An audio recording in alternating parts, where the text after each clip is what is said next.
Gun salutes are about to ring out across the United Kingdom to mark the death of Queen Elizabeth II.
Number two! Number two!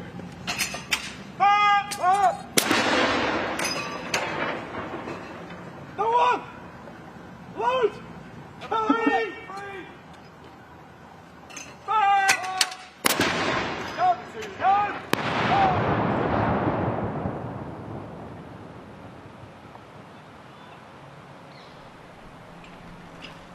This is called the Death Gun Salute, and it is taking place, as you can see, in every corner of the United Kingdom. Cardiff Castle, Edinburgh Castle, Hillsborough Castle, York, Portsmouth, abroad too, in Gibraltar and many other places. One round being fired every 10 seconds or so. 96 rounds in total, representing one round for every year of the Queen's life.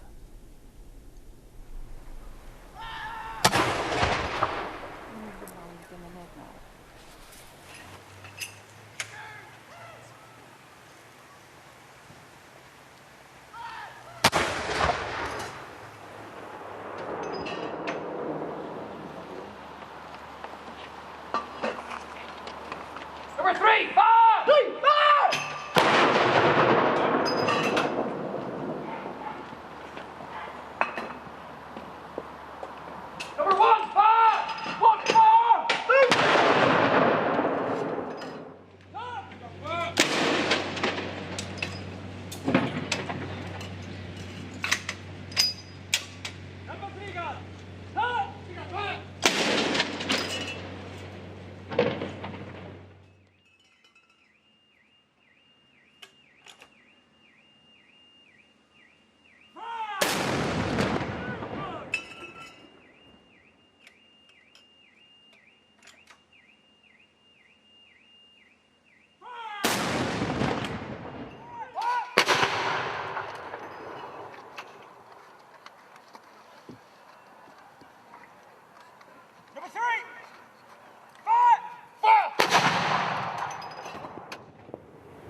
So the gun salutes ringing out right across the United Kingdom. The first ceremonial event, the main event since the Queen's death yesterday afternoon. Our royal correspondent Nicholas Witchell is with me here in the studio, and these gun salutes, the tradition, it dates back centuries, doesn't it? It does, to mark significant moments in the nation's life as the King flies from Aberdeen to return to London, as bells are sounded at churches across the country and flowers are laid, and the nation begins its period of mourning, this first formal expression of that national mourning, this gun salute, as you say, of 96 rounds, fired by different branches of the armed forces, by the Army and the Royal Navy, at more than a dozen different locations around the United Kingdom, in the capital city, in both Hyde Park, with the King's Troop of the Royal Horse Artillery, and at the Tower of London, with the Honourable Artillery Company. And in the other national capitals, at Cardiff Castle, at Edinburgh Castle and Hillsborough Castle, near Belfast, and in other cities within the United Kingdom, as you mentioned, at York, Portsmouth and Gibraltar, and we also saw gun salutes being fired at Stonehenge and in Jersey, in the Channel Islands. And all this taking place as the new King, King Charles III, makes his way now from Aberdeen Airport. He took off 40 minutes ago, heading down to London at the start of very public duties, at a time of very private grief and pain.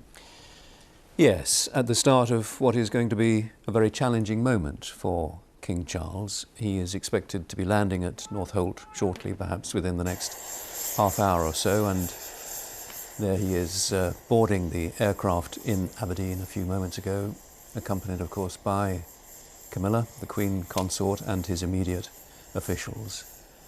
They're boarding this RAF aircraft. Charles, of course, who was at his mother's bedside yesterday afternoon when she passed away at about 4:30. Also there, we understand, was the Princess Royal. The Queen died before those other members of the royal family arrived at Balmoral. They arrived at around 5:30. So it now falls to King Charles, to lead the nation's mourning and to become that figure of reassurance and stability, that focus for unity that his mother was for those 70 years. Now, this is no easy task. It wouldn't be easy for anyone to succeed to the throne after the reign, the long reign, of such a revered monarch. Charles has had many, many years to think about it. He's the longest serving heir to the throne who has finally succeeded. He is the oldest person to succeed to the throne in British history. But he is now on his way to London. He will go to Buckingham Palace. He, I imagine, will see the many flowers that are being left there.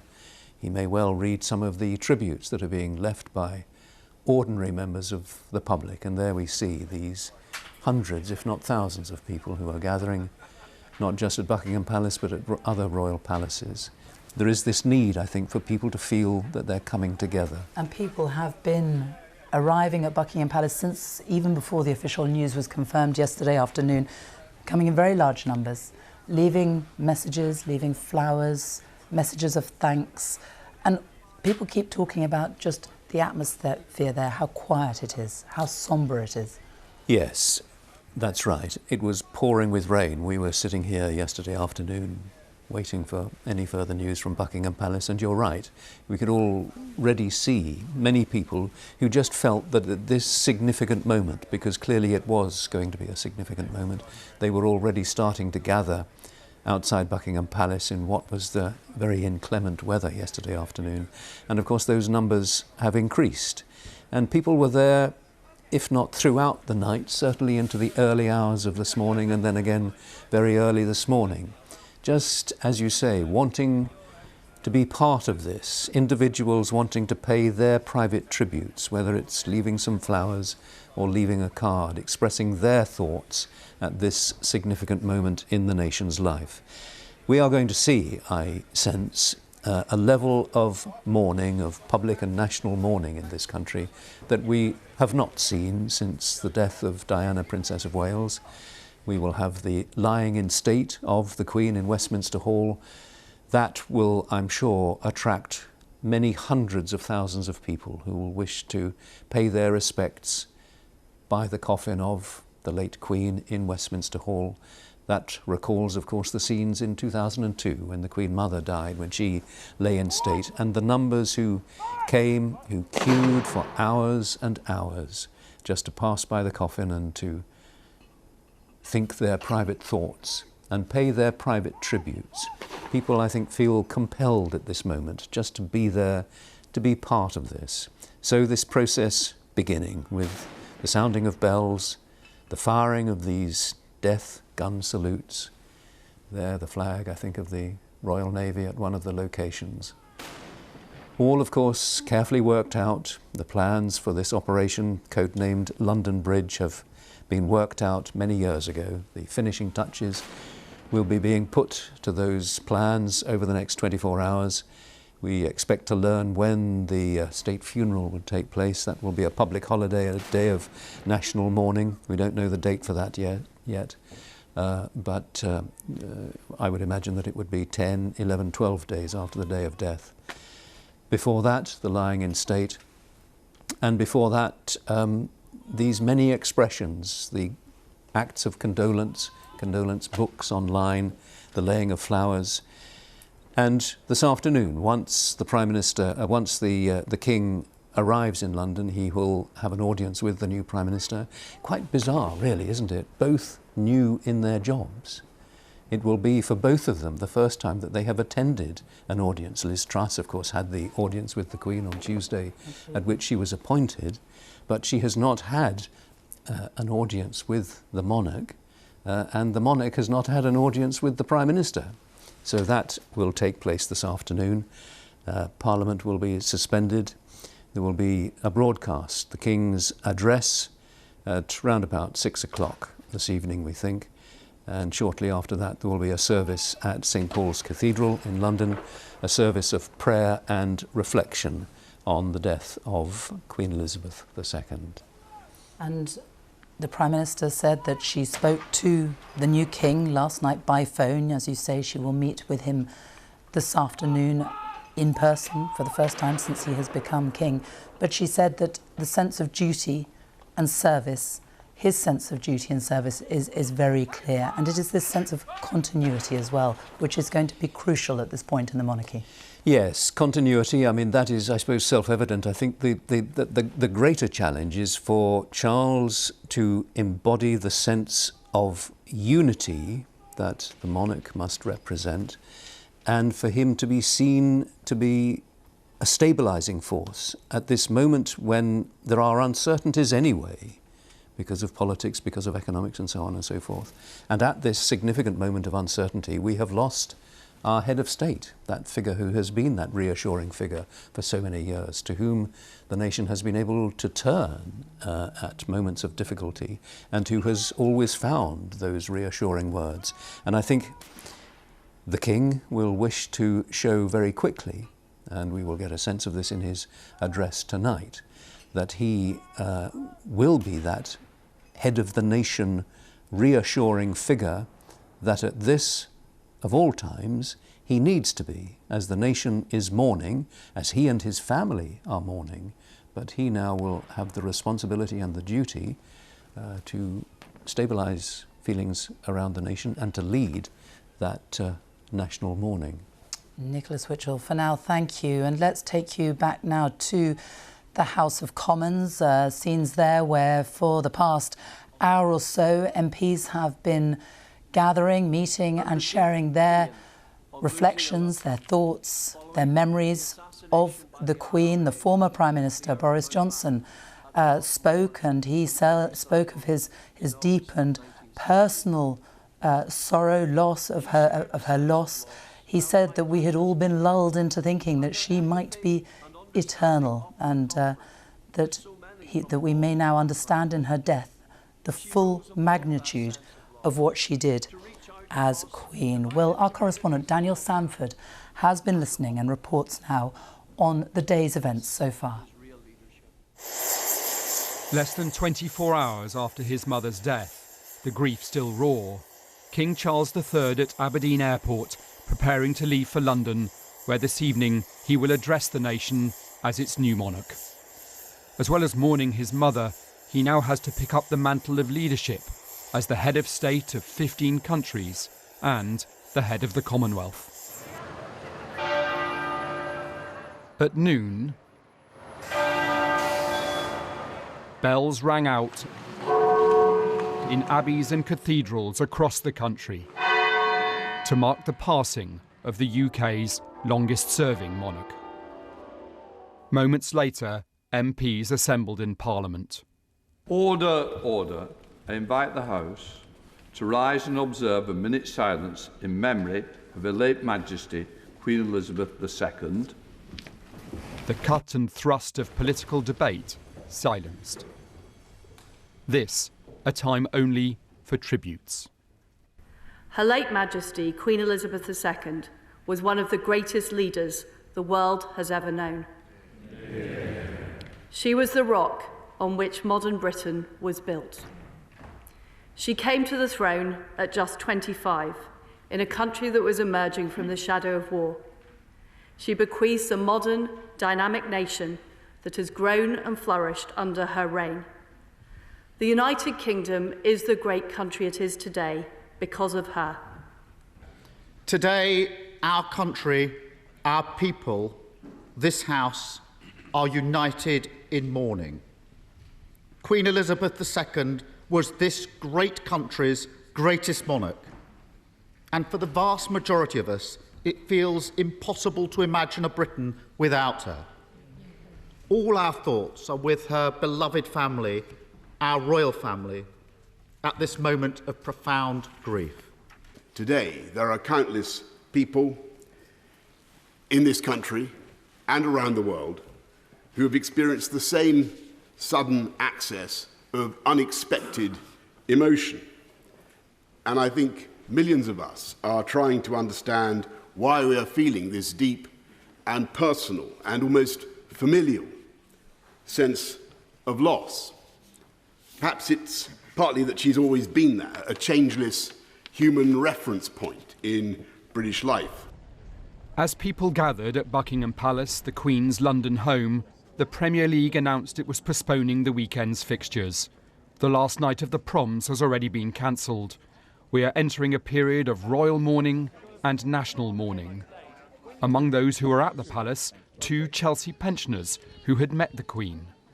Ordinary people she would put at ease, and she just had that wonderful ability to be personable to people. Precious. Very much as a queen, as a mother, a grandmother and a great-grandmother.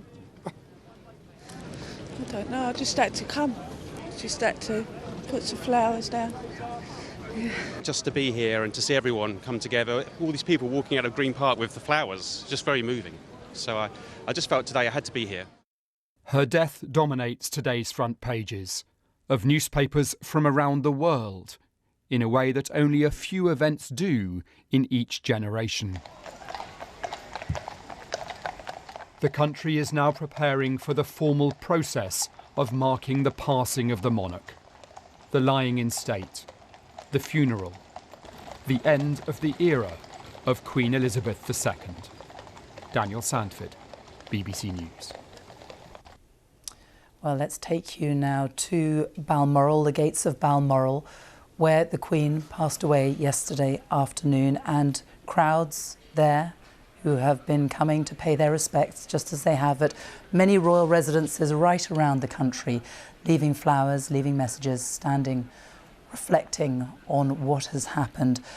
Our correspondent Sarah Campbell is at Balmoral for us. And Sarah, we saw not that long ago the new king leave Balmoral with the Queen Consort, with Camilla.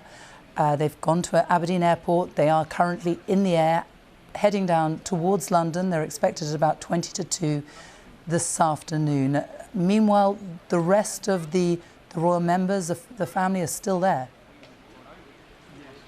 Well, I mean, this place is somewhere the Queen is said to have cherished. You can see why. She spent many months here enjoying the beauty in this remote part of the Scottish Highlands. And it was her family rushing to be here yesterday afternoon, just 24 hours ago, that really alerted us to the seriousness of this situation. So overnight, as you say, the new King and the new Queen Consort stayed here. Princess Anne, the Duke of York, the Earl and Countess of Wessex were also here, along with her grandsons, Prince William and Prince Harry.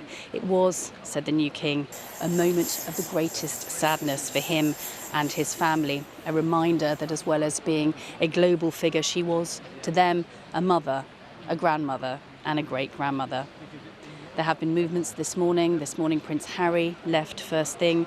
Just a few minutes ago, Prince William left to make the journey back down to Windsor and to see his family.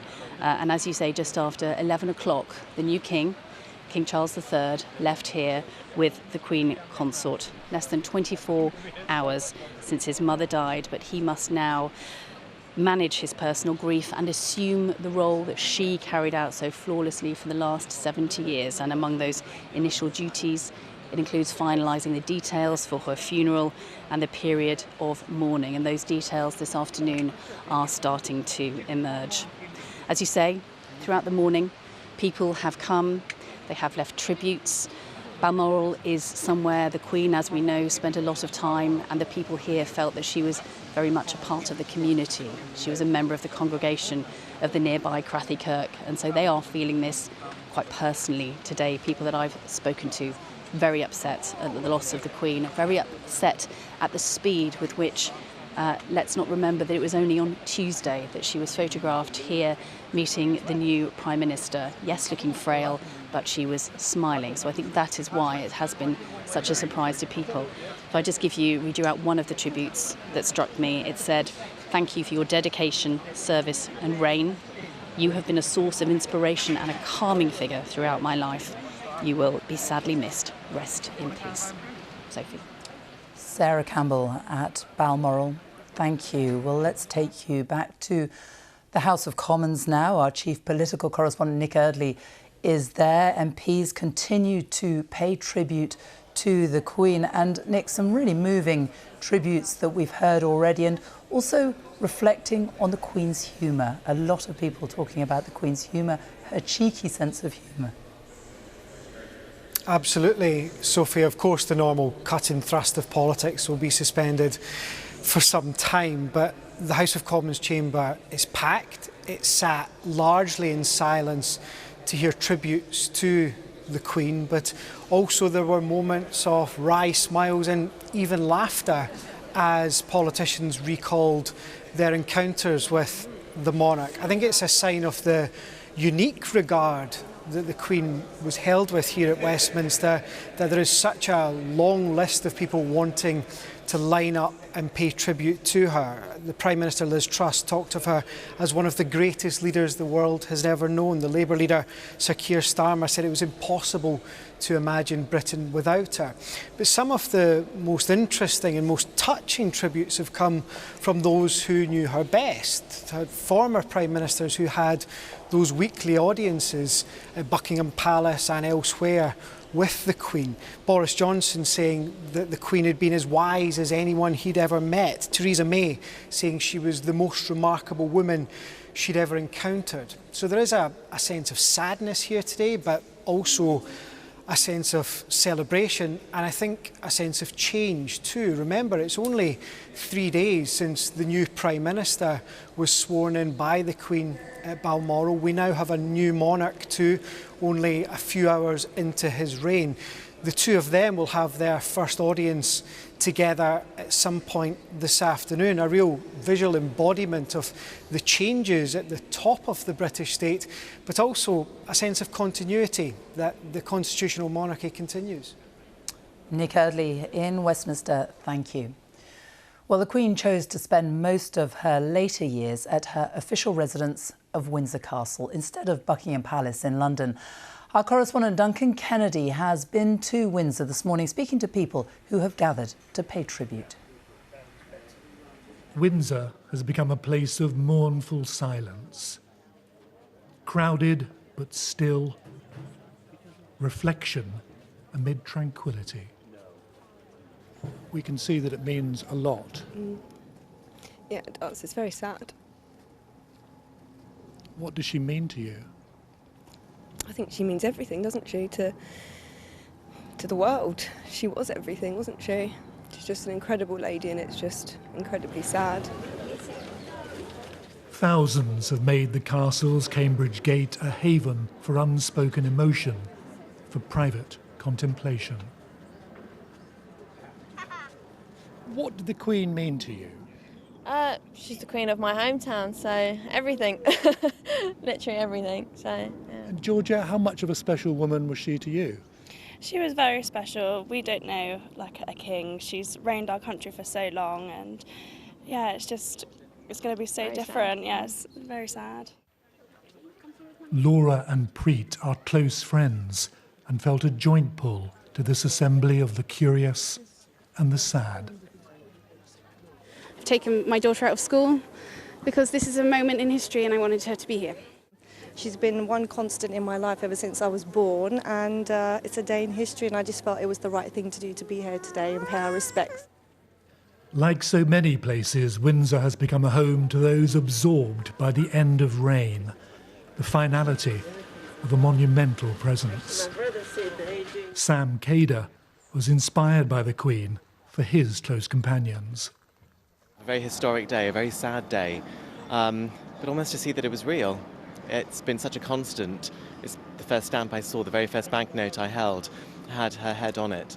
And I think today was just the first day of a bit of healing. In a burst of subdued activity, Windsor has been transformed. For Sandra Riley, the Queen was someone who connected with people and their inner pride for a country and its ideals. Why have you come? Because she was our respects. Yes, and she was the Queen. We loved her. And my birthday was the same day as her, and I'd give her a card every year. Not everyone here is a royalist. Today has drawn the curious, the intrepid. Respect and fascination lay like buds and stems. One person said simply, "The Queen feels like family." Duncan Kennedy, BBC News, at Windsor Castle. Well, let's take you now through some of the key moments that we expect over the coming 10 days or so. Many of the exact dates are still to be confirmed. But tomorrow morning at 10 o'clock, the Accession Council, which includes senior government figures and Privy Councillors, will meet at St James's Palace for the formal proclamation of Charles as King. Now, that will be broadcast live here on BBC One for the first time in history. Until now, that has always remained behind closed doors. The Queen's coffin is expected to leave Balmoral on Sunday to be taken by road to the Palace of Holyrood House in Edinburgh. There will then be a ceremonial procession along the Royal Mile to St Giles's Cathedral for a service attended by members of the royal family. The coffin will remain at St Giles's Cathedral for a period of lying at rest. The Queen's coffin will then be flown to London. It will arrive at Buckingham Palace for a few hours and then travel to Westminster Hall, where hundreds of thousands of people will be allowed to file past over a period of about 4 days of lying in state. In this time, King Charles will visit Scotland, Northern Ireland and Wales. And then we expect the state funeral to be held in 10 days or so. That will be held at Westminster Abbey. The exact date will be confirmed soon by Buckingham Palace. Well, let's talk again to Nicholas Witchell and the Queen's coffin lying in state in Westminster sometime next week, and that will bring back for very many people, memories of the Queen Mother when that happened, and the huge scenes, the enormous crowds that turned out right through the night. People were coming in the early hours of the morning, all through the night, just to file past. I think it surpassed every expectation in 2002, 20 years ago, when the Queen Mother died, just ahead of, course, the Golden Jubilee in February of 2002. And I remember being down there on the morning when the lying in state started, and I was suddenly aware of lots of people arriving from every direction, and they were bringing blankets and picnic baskets. And I think nobody had quite expected so many people to feel moved and feel compelled to be there for the lying in state. And of course there were, I don't know the exact figure, but there were hundreds of thousands, far more than had been expected. They had to introduce sort of 2 lines of mourners passing on either side of the coffin, extend the hours. And I would be very surprised if the same thing doesn't happen again, that we see mass mourning on a scale that we haven't seen for 20 years. Of course, all the details are in this weighty document that has been drawn up and which has been ready for many years. The document that is under the code name of London Bridge, there's a copy of it here, as you can see from the size of it, it covers every eventuality, but that needs to be now to be updated with the final details which need to be approved by the King. And you've explained already that there will be the Accession Council at St James's Palace tomorrow, which, as you mentioned, is to be televised. And the King will swear an oath. He doesn't need to swear that oath to be King.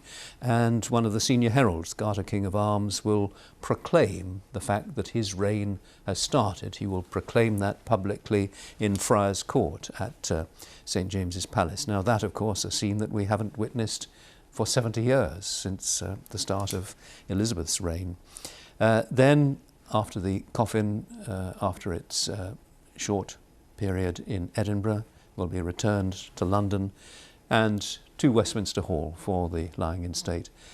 And then finally the state funeral, and of course we haven't seen a state funeral in this country since that of Winston Churchill in 1965. It is very rare for anyone other than a head of state to have the full panoply of a state funeral. It's not that dissimilar in appearance to other funerals, ceremonial royal funerals that we've seen in more recent years, but there are significant differences, and it just has this status as a state funeral. It has been approved by Parliament. It is the final opportunity to pay respects to the outgoing monarch. So that, I would expect, would be, as you said, in about 10 or 11 days. So much depends on what day of the week the death occurs, and they need to then map out all these other components to ensure that there is an opportunity. It can't take place on a Sunday. It will be a public holiday. It will be a day of national mourning. It might, and I stress that this is just me speculating, it might possibly be on that Monday the 19th, but we really do need to wait for official acknowledgement or information from Buckingham Palace. And there yes. Is the plane carrying King Charles, arriving, making very quick time, arriving into RAF Northolt, which is West London. It's about 13 or 14 miles away from the centre of London, Buckingham Palace, which is where the King and the Queen Consort, Queen Camilla, will be heading. They only left less than an hour ago from Aberdeen, and quite a moment for King Charles as he returns to London. It is, yeah. This is a private charter flight which went up to Aberdeen to collect him. It's not the same aircraft that took the other members of the royal family up. That was an RAF aircraft. This, as I say, a private charter flight. Now coming into RAF Northolt, and then there will be the journey that, of course, we saw the new Prime Minister making just a couple of days ago. In her case to Downing Street, but the Metropolitan Police will be whisking the new King and the Queen Consort and their immediate officials not to Clarence House, which of course would be where they would normally return to when they come to London, but that in itself is a sign of the considerable, profound change that has occurred. He will be going to Buckingham Palace, And we would expect that quite possibly they will look at the floral tributes that are there and look at some of the cards that are being left and perhaps meet some of the mourners who are there. But there is other business, other important business for the King to be doing. He will be meeting with the Prime Minister, the new Prime Minister, this afternoon. That first formal conversation between the new King and the new Prime Minister. And he will be preparing for the broadcast, the King's address, which we expect will be going out at around 6 o'clock tonight. Again, I stress that all of these timings are subject to confirmation and clarification. And there will be many things that he will be wanting to consider, many plans. Although they're already drawn up, they will just need to be finally looked at, and he will want to ensure that when he visits the four nations, and over the next few days he can be expected to be visiting Cardiff and Edinburgh and Northern Ireland, and he will be, I'm sure, making speeches in each of those capital cities. And again, these initial speeches will be very important, setting the tone for his reign. And it does feel like it is a real moment of change now. We've briefly glimpsed the King as he boarded the plane, but there the royal car is lined up on the tarmac waiting to take him, the royal standard flying above it. A real moment of change, a very familiar figure, Prince Charles as we have always known him, now King Charles III with Queen Camilla. And there is the inevitable comparison, Sophie, with the scenes that we are all familiar with from the newsreels of the return to this country of Queen Elizabeth, who left this country as Princess Elizabeth in February 1952, was seen off by her father, George VI, who was seriously ill, though nobody quite realised how ill he was. And she, of course, had to cut short that tour of Africa, and she was planning to go on to the Far East, had to cut that short and return to London, being flown by BOAC, landing at a very early Heathrow airport and being met on the tarmac by the royal limousines. And here we are about to see a modern day equivalent of that scenario unfolding. This jet aircraft which has brought the King and the Queen Consort from Aberdeen to London, to RAF Northolt, not, as we understand it, not to be met by any cabinet ministers, but to be met by the vehicles which are drawn up. And I think I noticed that it is the Queen's vehicle. It's the sovereign's, the monarch's vehicle, the large vehicle that it is. And that is the vehicle that in a few moments will take the King and the Queen Consort, to Buckingham Palace. And a sense really that this reign then is beginning, because yesterday was a day for family mourning, when the family was all together up there at Balmoral Castle with their own thoughts, but now a return to the capital and the beginning of the formal work as King, meeting the Prime Minister, preparing to address the nation, preparing for the days of mourning, preparing for the task that falls on his shoulders to be that figure of reassurance and stability. And as that door opens, it all becomes very public, doesn't it? For the new King, he's had hours of private grief, and now it turns to a very public duty. He will be seen right around the country in the next few days, right around the world. These images will be beamed everywhere. Yes, you're right. He's stepping out of the private opportunity to grieve now onto the public stage that he will occupy for the next, well, who knows how many years as King. But this really is the moment when the work as monarch begins. That one of the older vehicles from the royal fleet, but flying the royal standard, the monarch's sovereign flying on that vehicle, the standard of King Charles III.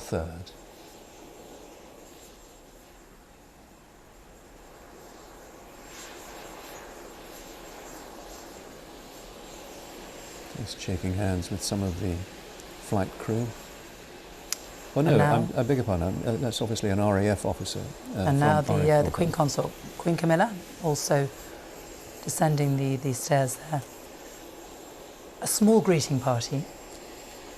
Yes, it is a very small greeting party, but there, Clive Alderton, or Sir Clive Alderton, his principal private secretary, the tall figure just behind Camilla, and some of his other officials who've been up at Burke Hall on the Balmoral estate with him, Simon Enright, his communications secretary, and others, and they clearly will have a lot of these arrangements already worked out, because that's what they do, that's what the officials are there for, to make sure that there is a plan for every eventuality, to ensure that all the contingencies are taken care of. And I can see, there we are, Arthur Edwards. Arthur Edwards from the Sun newspaper, absolutely, who has followed the royal family for so many decades now, hasn't he? And there at another crucial moment of history. And I know how important it will be to him, to Arthur. He's followed Prince Charles, and who's extremely fond of Prince Charles, and how important it will have been for him to have been there to capture those images of the King returning to London. But so they all seem to be seated in the vehicles, and very shortly they will, I'm sure, be departing from RAF Northolt for the journey into London. And just on the subject of the Queen Consort and her official titles now, the King and Queen, the King and Queen Consort?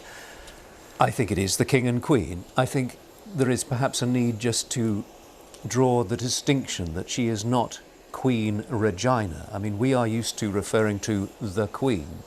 Camilla is not the Queen in the sense that Queen Elizabeth was Queen Sovereign. She is Queen Consort, and there is a very important constitutional distinction, obviously. There can only be one sovereign, and that sovereign is the King. But through 1,000 years of custom and practice, the wife of the King has always been known as the Queen. Now, there was some sensitivity, obviously, over that, because of all the history, the domestic history of Camilla and everything, which is why initially it had been suggested that she would be known as Princess Consort. But the Queen, made it very clear in that message that she issued at the time of the 70th anniversary of her accession back in February, that she wished it to be the case that she should be known. Her wish, her sincere wish, was that Camilla would be known as Queen Consort. And that was a declaration that nobody really could gainsay. The Queen said it, therefore it had to be. And of course Charles would have been delighted that that removed what could have been one of the tricky, sensitive issues at this moment of his accession. What do we call Camilla? And so they leave RAF Northolt, about a half-hour journey into central London from the airfield in West London, 14 miles or so, and they will head straight to Buckingham Palace, where the King will be able to see the crowds, see the messages, see the flowers that have been laid out, and no doubt the crowds will be growing as his arrival is imminent. Yes, as we understand it, he will go directly to Buckingham Palace. It would be curious if he didn't, because it's another symbolic moment of the King returning to the capital city and to his palace, to the headquarters of the British monarchy, which of course it remains. It's known that he's never been terribly keen to base himself at Buckingham Palace, but I suspect that he will just have to reconcile himself to that and move himself from Clarence House in just the same way as the Queen and Prince Philip, rather against their wishes. They'd made themselves very comfortable at Clarence House. That was their home back in 1952. And of course the Queen Mother was in residence at Buckingham Palace, but the then Prime Minister, Winston Churchill, made it clear that the monarch resides at Buckingham Palace. So I would imagine that the same thing will happen this time, and that in due course Charles and Camilla, the King and the Queen Consort, will move themselves from Clarence House, which has been their very comfortable home for a number of years, into the big house, as it were, into Buckingham Palace.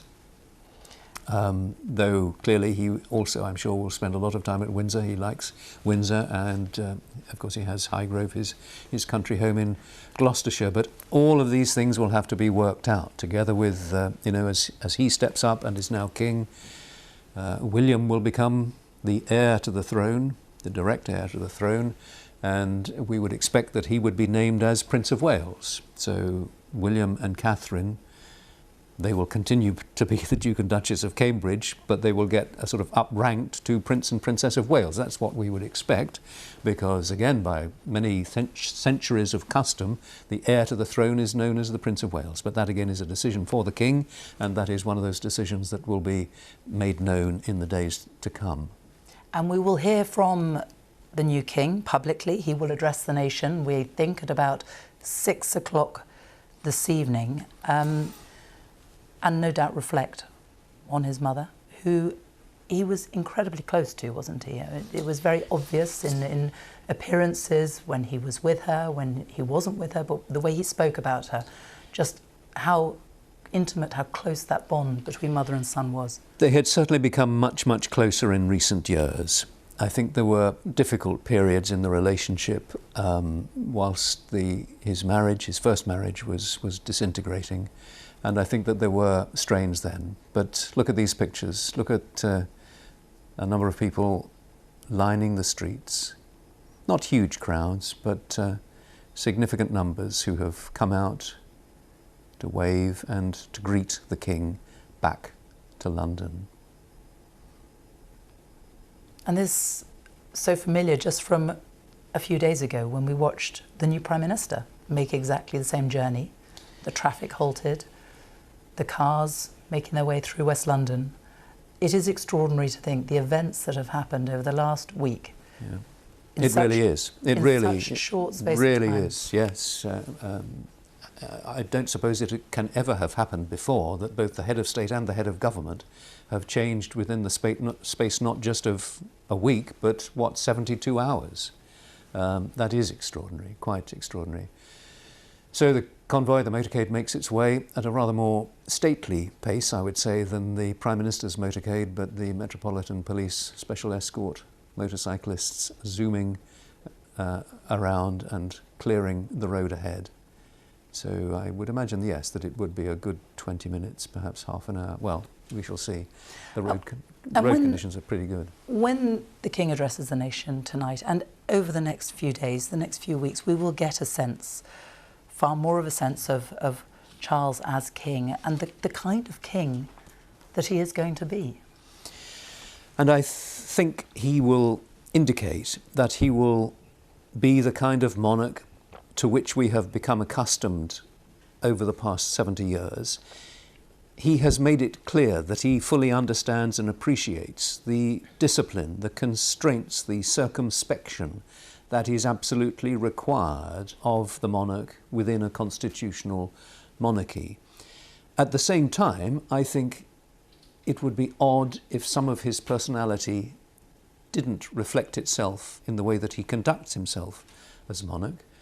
The Queen was perhaps a rather understated monarch, very shrewd, very engaged, absorbed an awful lot of information, had a great interest in the role as monarch, but kept her counsel very much to herself.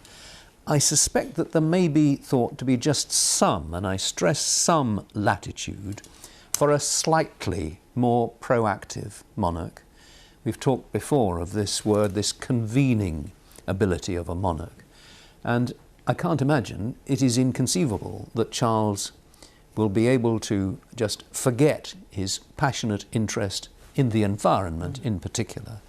And it has been suggested that one might see the Buckingham Palace conference on the rainforests under the convening chairmanship of the King. Now that's a very powerful invitation if you receive that. Who's not going to attend such a discussion at Buckingham Palace? But he's shrewd enough and he's seen enough of it over the 73 years of his life and the many years when he's been actively engaged as Prince of Wales to know where the boundary line is. And he did make that comment in that BBC documentary on his 70th birthday when he was directly asked, are you going to be a meddling monarch? Which has often been the fear expressed by some politicians even. And he made it clear, no, he said, I'm not stupid. I do realise that this is a different job with different requirements.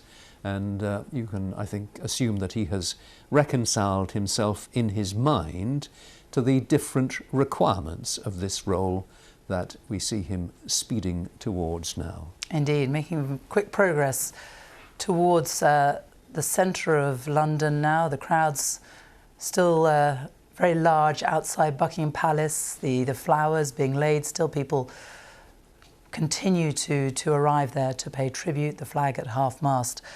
And the new king there making very rapid progress towards the centre of the city. And as far as the other members of the royal family, who all we know rushed to Balmoral to be by the Queen's bedside, Prince William is on his way back, we think, at the moment. Prince Harry has returned, and the other Queen's children are likely to return very shortly as well.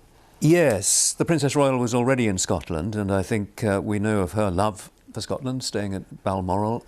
Yeah, I mean, clearly they will return. I don't know, Sophie, what the arrangements are for the others. We know, as you say, that Harry left, it sounds, quite early this morning, and it sounds as though he's made his own separate arrangements for travel back to London. And as Sarah Campbell was saying a few moments ago, William left a short time ago and is returning to London, possibly even by a commercial flight. I don't know.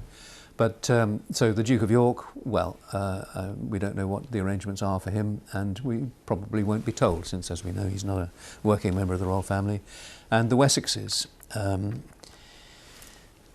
they, and in particular Sophie, the Countess of Wessex, of course, very, very close to the Queen. Not one of her children, daughter-in-law. But there was a real bond between the Queen and Sophie Wessex. She fitted very completely and successfully into the family. And I think the first, one of the many clues that we had yesterday afternoon was when we were sitting here seeing the photographs of those family members arriving at Balmoral. And I must say, I thought the look on Sophie's face really indicated that, yeah, it indicated what was happening and what their feelings were. So yeah, we assume that she and her husband, the Earl of Wessex, are still at Balmoral. And so different. You spoke earlier about the moment that Elizabeth, then Princess Elizabeth, she went to Kenya, she came back as Queen, and she was so young. There was the shock of the moment her father died very suddenly. Charles, King Charles, 73 years old, he has known this moment is coming for a very long time.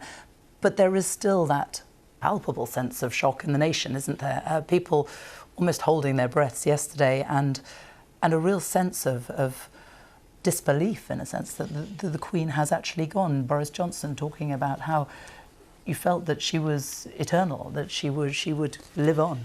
It still feels quite unreal, doesn't it, really?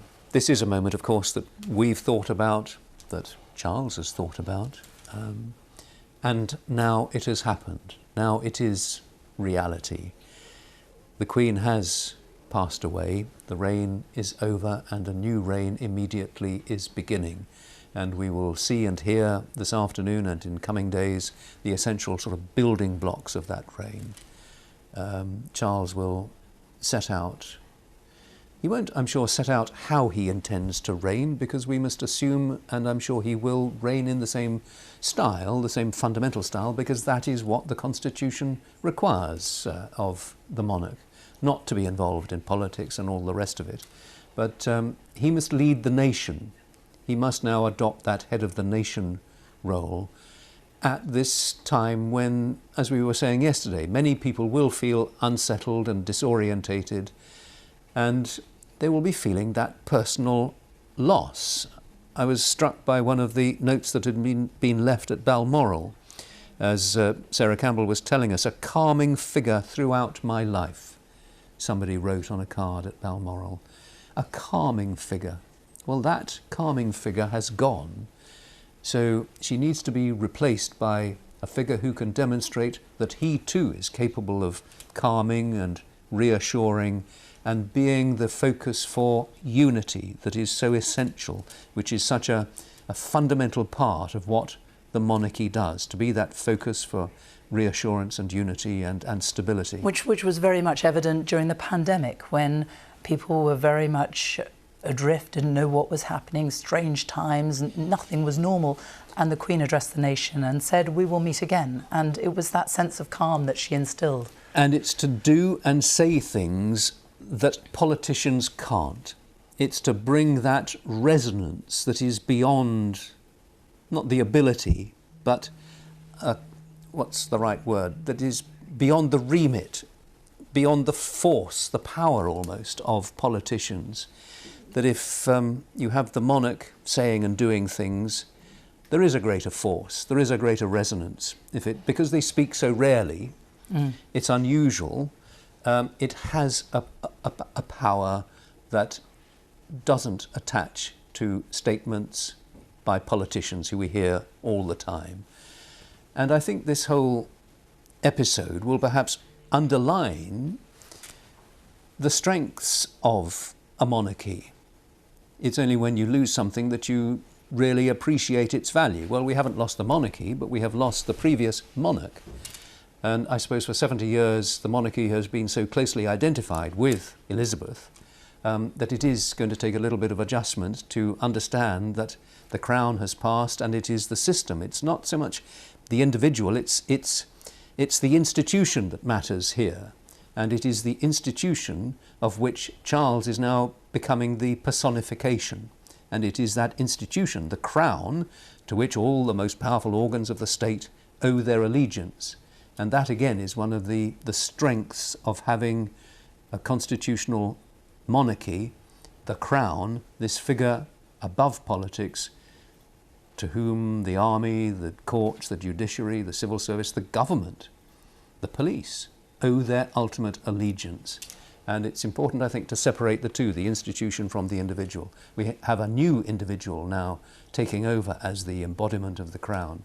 For 70 years, the strengths of the institution have been matched by the strengths of the individual. We have a new individual there who's got to demonstrate that he also has the strengths of character, the ability to reassure, the ability to do all of those things that we took it for granted that the Queen was able to do and did time and again. Although we know, strangely, we know him so much better than we ever knew the Queen when she became Queen. Prince Charles, as he was then, has made, we've heard him speak, he's been very public for so many decades now. Well, indeed, but perhaps that is part of the problem, the challenge that he faces. We almost have seen too much of him. We've encountered his interventions on a number of different subjects, and it is that, of course, that has given rise to some of the questions about his ability to transition to the role as monarch. We've followed his life, his domestic life, and there are difficulties there, and there are some people still who have reservations about the Queen Consort and everything. But this isn't the moment to dwell on that. But no, he's not an unknown quantity by any means, but he is unknown in this new role that, as of yesterday afternoon, he's now taken on. And that is a role that he has had so long to think about, so long, decades after decade. But he's been punctilious in never saying anything. He's never publicly anticipated this moment. He regarded it as being most indiscreet and disrespectful to his mother ever to say anything about the moment when he became king, and you can understand that. The only reference he has made was that reference in that documentary where he made it clear that he wouldn't intervene in the same way, that he did understand that it was a different role. But we have no other information, no other facts, no other anything on the record from him talking about how he intends to reign as king. And what about the impact on other senior members of the royal family? Prince William, for example, you've mentioned already a change of title. Prince William now is also the Duke of Cornwall, am I right? No, they will take on different titles, though. The titles moved. Well, Charles was Duke of Cornwall. He's Duke of Cambridge, of course, and he will remain Duke of Cambridge, and he is still the Duke of Cambridge, or it's really much simpler just to call him Prince William. But I would imagine that, yes, because, as we were saying a moment ago, it is custom and practice for the heir to the throne. He's now the first in line to the throne. So it is a more senior role for him. But he and his father have been drawn together, I think, by some of the difficulties that have been caused by William's brother and by Prince Andrew. And I think there are not now three either present or future monarchs able to consult with each other, but that was happening an awful lot, particularly discussing the family issues, the Queen, Charles and William. Well, it's now Charles and William. Now, that relationship hasn't always been difficult, and what relationship between a father and a son is always smooth. But I think William has come to appreciate his father much, much more in recent years, and I think perhaps William has come to understand some of the pressures that Charles has faced at different points in his life. And William, as we know, is very determined to ensure that his eldest son, George, is not exposed to the sort of difficulties that perhaps William, felt that he was exposed to earlier in his life, with a father who was just very busy, very devoted to his work as Prince of Wales. What implications for other members of the royal family? Well, no implications for the Sussexes, because they're not, as it were, working members of the royal family. The Princess Royal, well, I'm sure, there's a close relationship between Charles and his younger sister, and I'm sure that he will need his sister and his younger brother Edward to be closely around him. Although they won't be part of the central nucleus of the royal family, that clearly will be Charles and then William and his family. How the size of that family has been transformed in recent times. It has always been said that one of Charles's ambitions would be to have a slimmed down royal family, because that would be more in keeping with the times, and I think many people would perhaps agree with that. Well, he won't need to do anything, because that slimming down has just happened automatically, by default, as it were. Well, there is the car carrying the new king and the Queen Consort, Queen Camilla. They are now, I recognise that part of West London, Shepherd's Bush. They're on the West Way, heading in, not that far away, probably about 10 minutes or so, 10, 15 minutes away from Buckingham Palace. I don't know if we can show you any images from the palace and what awaits them. The crowds, there are big crowds out there at the moment. The barriers have been put up, flowers have been laid at the gates, but clearly an expectation that when the King and Queen Consort arrive at the palace, they may well get out of their cars, and rather than go straight into the palace, will come out and greet the public, greet the people who have been there in such great numbers for so many hours now, paying tribute to the Queen. And just as the arrival of his flight from Aberdeen at Northolt reminded us of the Queen's return to this country in 1952, so the King's return to Buckingham Palace, I suspect, will remind us, it's on a smaller scale, but will remind us of the Queen's return to Buckingham Palace after the death of Diana, Princess of Wales. A tense moment for the monarchy. We remember those shots of the car coming down Constitution Hill and then stopping outside Buckingham Palace as she got out to inspect the flowers and meet some of the mourners there. Well, perhaps that will happen again. We don't know, and they're very near Paddington Station now. Absolutely, not very far away now. So they'll be heading into towards Hyde Park and then Green Park and to the palace. So really not very far away at all now. And you do wonder what must be going through the King's mind. He will have written his words. He will know what he is going to say to the nation tonight. And it will be a real balance, won't it, of the public, the duty, the continuity, but also of the private, and his reflections on his mother, a woman that was held so dearly by so many people. However much time he has spent, and it must be considerable time that he has spent over the years thinking about this moment, it must equally, I would have thought, be pretty daunting for him at the moment, sitting in the back of the Sovereign's vehicle, not the first time he's used it, obviously, but realising that he is now approaching Buckingham Palace, that he will step out of that car. He is the King, he is now the head of state, he is now the Sovereign. Yes, all these plans have been worked through in great detail for several years, the whole plan for his accession. Of course it has, it wouldn't be sensible for it to be otherwise. But however careful the planning has been, there will always be considerations to take into account when the moment comes. So, yeah, it is a challenging moment for him. I think that is undeniable. But he will have his speech. He will, I'm sure, be working on it with Clive Alderton and some of his other senior officials. He will know what he wants to say. He will, I'm sure, want to pay tribute, of course, to his mother. What else will he say? Well, he will, I'm sure, just indicate in some way how he intends to pick up the baton, carry the torch forward in the way that the country... He needs to say what the country wants to hear, doesn't he, really? He needs to find a way of forming words and thoughts that are reassuring and that are calming. Particularly at a time, you know, the Queen, as we were saying, you know, such continuity, somebody who has been there for virtually all of us throughout our entire lives. And right now, at a state of such flux in our nation, continuity, stability is what he will need to focus on. Yes, and it is a more challenging circumstance to inherit the throne than perhaps he might have imagined, with the scale of the various political and economic and so on, and war in Europe and all these other challenges that we and other nations face.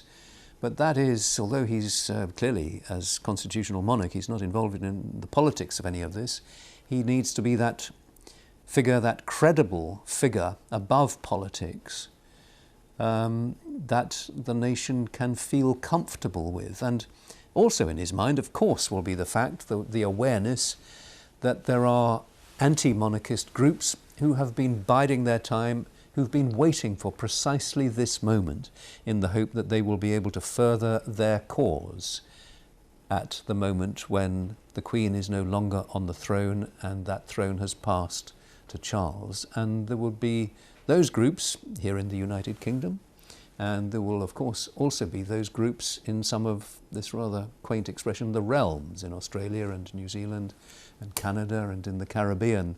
And it was noticeable, I thought, at the Commonwealth Heads of Government Conference in Rwanda in June, in the address that the Prince of Wales made, as he was then, on behalf of his mother. And there was a very significant passage in that address where he said, look, if any of you nations feel that you do no longer wish to be part of the monarchy, to no longer wish to have us as your heads of state, we perfectly understand.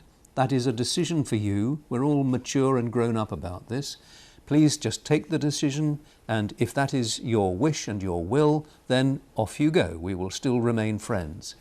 And there must be a concern within Buckingham Palace that there will now be countries which will more seriously contemplate becoming republics and dropping the monarchy.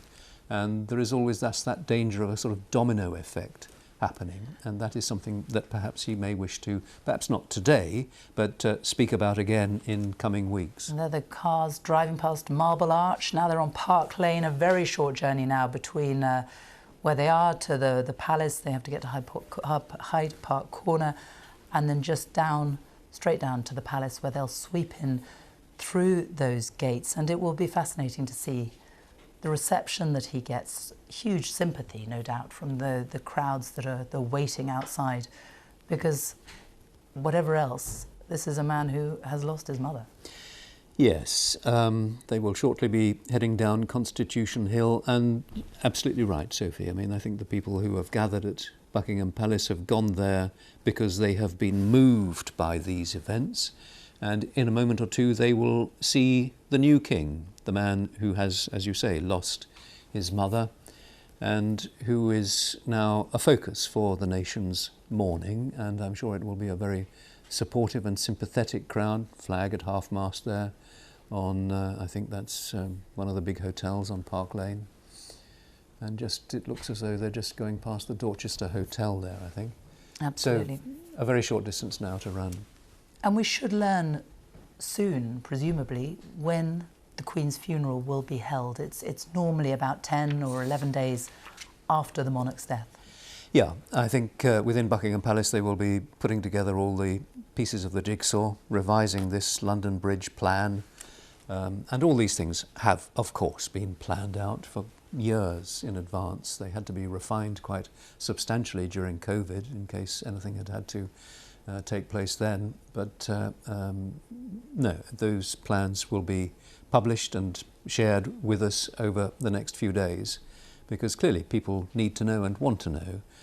People will want to know when the lying in state is taking place now, just going round Hyde Park Corner, I think, aren't they? Number 1 London there, and this is right next to Admiralty Arch, isn't it? And yes, they're very, very close now. The walls of Buckingham Palace will come into vision very shortly, and there we go. That is Hyde Park Corner. And the convoy of cars, the crowds who've been waiting out there for a very long time now, will catch sight of them shortly. You must wonder what the people here, who probably don't expect to see the new king quite so quickly, but there they are. They're maybe just crossing the road, and the convoy sweeping past them, the whole of the area there at Constitution Hill, which has been shut off to traffic. Quite a number of people there, a lot of tourists, I'm sure, but also a lot of, I'm sure, people of this nation who are there, people waving to the car as it goes past. A lot of police there, I noticed. And yes, the trees still very much in leaf in this early September, and in a moment we should get a sight of them as they emerge. And there you go, you can see the crowds have gathered there, and I've been waiting for a long time, people with their arms aloft, camera phones ready to capture this moment of history, to capture the moment that the new king arrives at Buckingham Palace. Yes, I'm just looking at the aerial shot, and you can see there really are quite significant numbers there. The outriders were police who've been escorting the king and queen.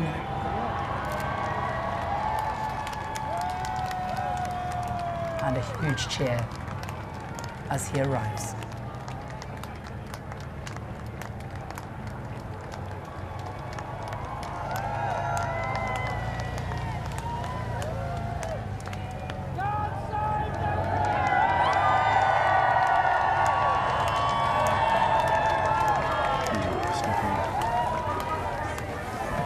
Huge shout of God Save the King.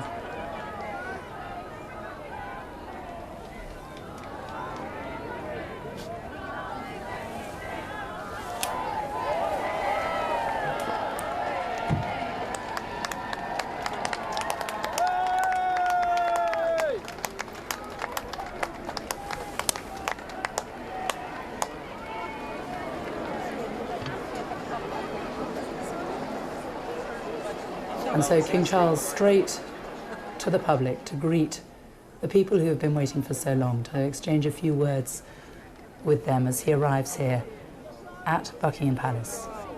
King Charles III.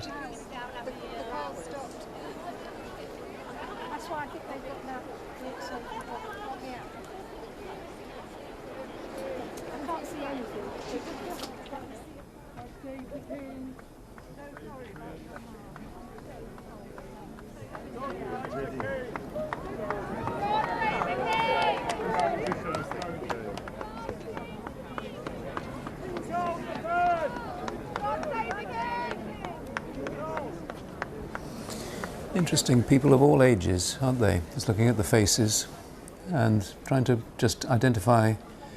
There are a lot of British voices there, aren't there? I mean, normally at this time of the year, perhaps most of the people outside Buckingham Palace would still be tourists, but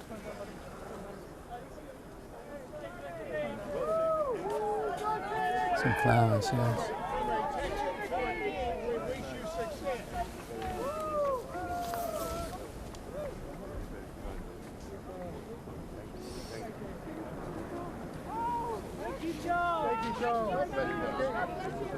So many people there gathered, wanting to just shake his hand. You can see the real sympathy with him as they stand there, the appreciation too, that he's come out here to greet people who have been waiting for so long. Yes. And I'm sure he will be touched and encouraged by the reception that he's receiving. All right, these are people who are perhaps committed and very much supportive of the monarchy. But you can see some faces which are clearly emotional. And as I was saying, there are people of every age and from all parts of society, and very supportive.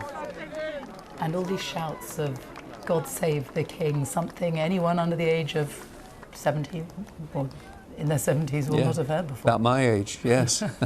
but it is the real moment, isn't it? It is the moment of change, hearing that. Yes, it is. And this is what we must now adjust to. This is now the reality of our United Kingdom, which now has as its head of state a king. We haven't known that, as you say, for more than 70 years. And it does take a little bit of getting used to, doesn't it? To have to say, the king, God save the king, yes, those shouts that we can hear.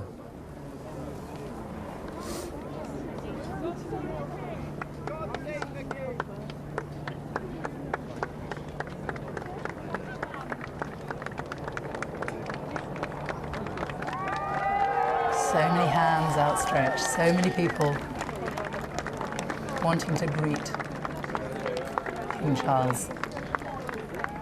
He hasn't even stepped into Buckingham Palace. No, and it's quite a long line. Again, I'm just looking at the aerial, and so I suspect, well, we'll just have to wait and see. He may just go in, walk in there through the aerial views. Look at the crowds that have gathered. Everyone with their arms aloft. Everyone trying to capture that image on their phones. And the flowers there, you can see lined up by the railings. And that, I suspect, is just a fraction of the number that we will see there by the time the state funeral does take place. I don't know for how long the palace authorities will leave flowers there, but I suspect they may feel that they do need to leave them in place.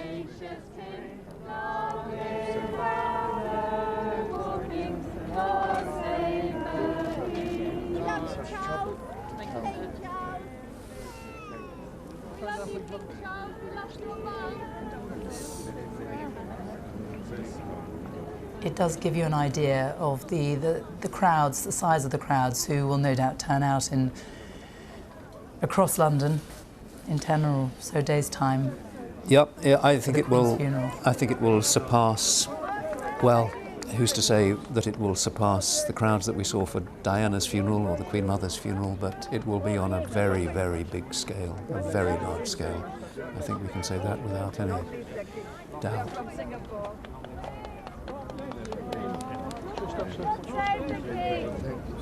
And the King has a busy few hours, let alone days ahead of him.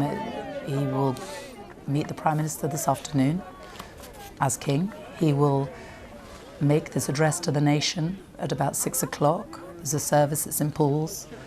And then tomorrow, the Accession Council, which is the moment when he is proclaimed king. It's not by law, but it is a tradition, a centuries-old tradition that goes back very many centuries, the moment that the nation is told that there has been a passing. All these traditional, historical components coming together.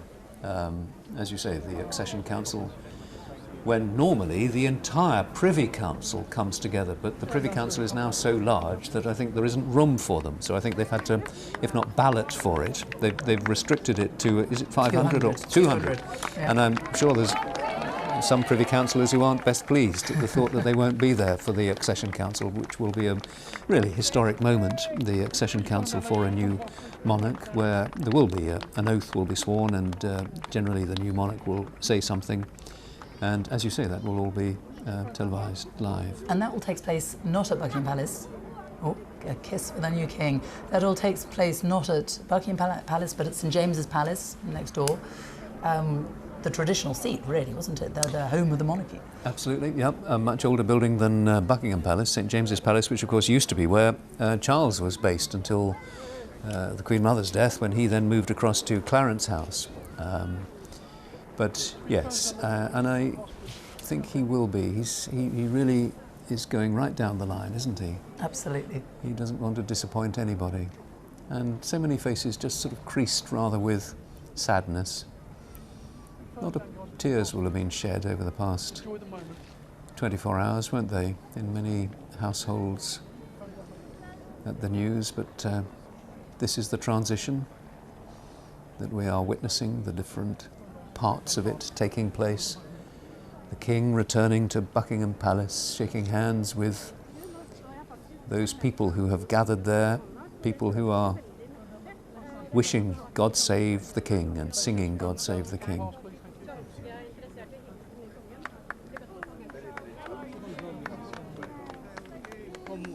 Somebody from the media. Trying to do an interview. I'm not Yes. sure that will be taking place right now. Well, the large protection officer wasn't going to have any of that. Lots of smiles, lots of sympathy, and people just wanting to shake his hand, really. Yes, and the sun is shining for him after the storms of yesterday. The weather has cleared over London. It's not a great day, but at least it's a dry day. So I suspect we're very nearly at the end of the line, and he will then be going into Buckingham Palace. No sign of Camilla. I don't know, we haven't seen whether she's following along a few paces behind him. I suspect possibly, well, we don't know. I think this is I get the impression that this is a very much a solo. Yeah, it's his moment, isn't it? It's his moment. The King. There we are. He is. He's up at the gates. He has greeted an awful lot of people there, and now he can wondering take where to in go. the flowers. Look at all those flowers. There's Clive Alderton, his principal private secretary. A guiding word in his ear about where to go. But yeah, I would imagine that he would now just have a little bit of a look at some of the cards and some of the tributes that have been left. Yes. And there is yeah. Queen Camilla.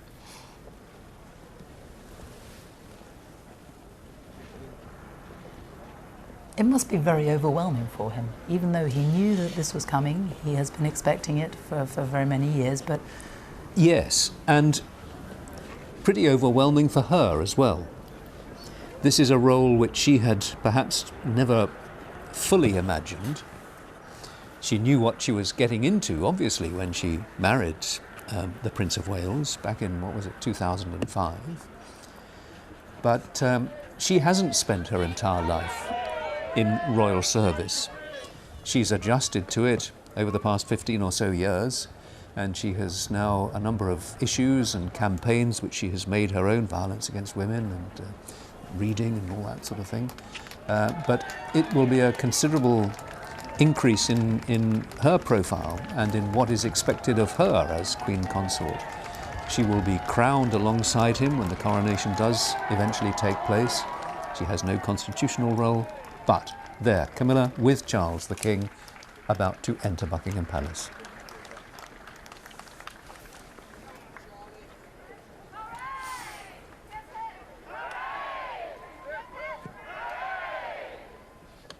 So many flowers, so many messages. They don't clearly have time to read them all at the moment, but overwhelmingly, from what our correspondents on the ground have told us, people who've read them, are very much messages of thanks to the Queen. Thanks for her reign, for her duty, for the continuity that she has brought this nation for so many decades. Yes, and I see that there is, I think, a band of one of the Foot Guard regiments drawn up in the forecourt there. Now, whether they're going to sound a royal salute as he enters or play the national anthem, well, we shall discover in a moment, but the band is clearly there for a reason.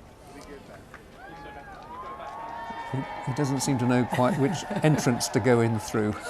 This is all very uncharted territory for him, absolutely. He'll get used to that. Yes, wrong door.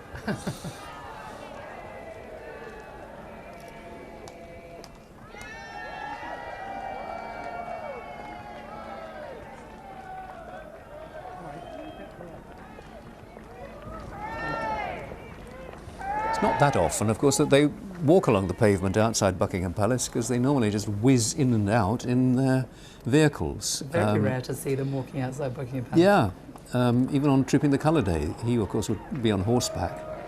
So quite a rare moment for the King to walk through the main gates of Buckingham Palace.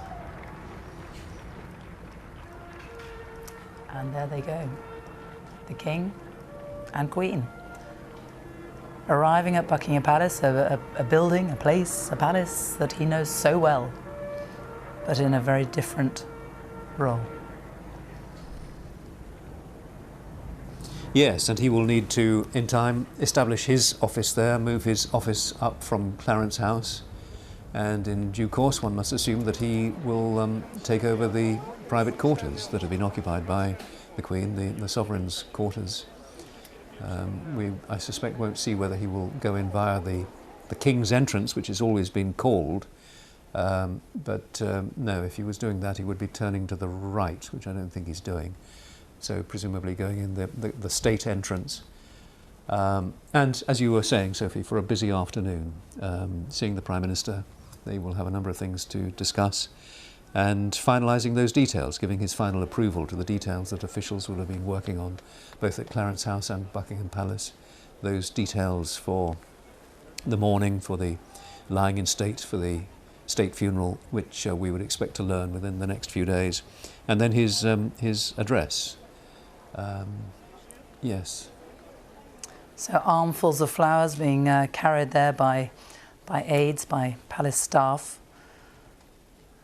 Huge crowds still outside the gates of Buckingham Palace.